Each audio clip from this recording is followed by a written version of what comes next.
William Morrow and HarperAudio present Giant's Bread, a novel, by Agatha Christie, writing as Mary Westmacott.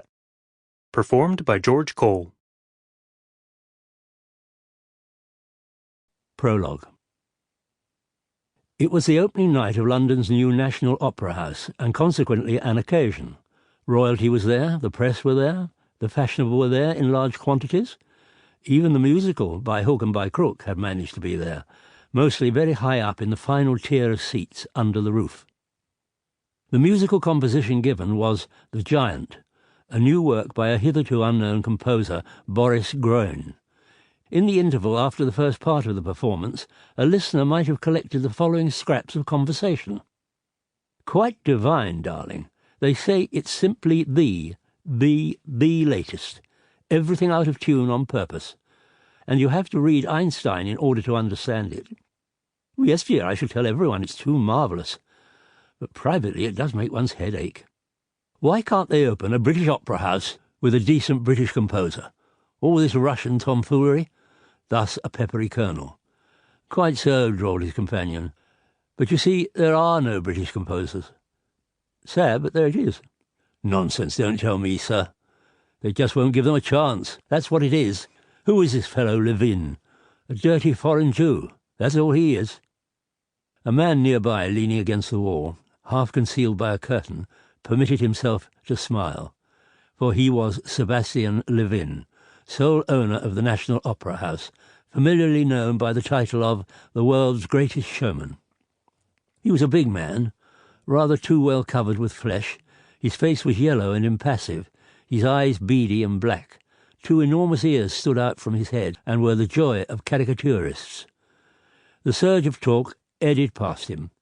Decadent, morbid, neurotic, childish. Those were critics. Devastating, too divine, marvellous, my dear. Those were women. The thing's nothing but a glorified review. Amazing effects in the second part, I believe. Machinery, you know. This first part, Stone, is only a kind of introduction. They say old Levin has simply gone all out over this. Never been anything like it. Music's pretty weird, isn't it? Bolshoi idea, I believe. Noise orchestras, don't they call them?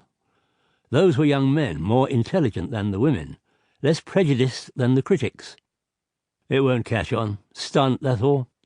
Yet I don't know, there's a feeling for this cubist stuff. Levin's shrewd. Drops money deliberately sometimes, but gets it back. Costs? The voices dropped, hushed themselves mysteriously as sums of money were mentioned. Those were members of his own race. Sebastian Levin smiled. A bell rang. Slowly the crowd drifted and eddied back to their seats. There was a wait, filled with chattering and laughter. Then the lights wavered and sank. The conductor mounted to his place. In front of him was an orchestra just 6 times as large as any Covent Garden orchestra, and quite unlike an ordinary orchestra. There were strange instruments in it, of shining metal like misshapen monsters, and in one corner an unaccustomed glitter of crystal. The conductor's baton was stretched out, then fell, and immediately there was a low, rhythmic beating as of hammers on anvils. Every now and then a beat was missed, lost, and then came floating back, taking its place out of turn, jostling the others. The curtain rose.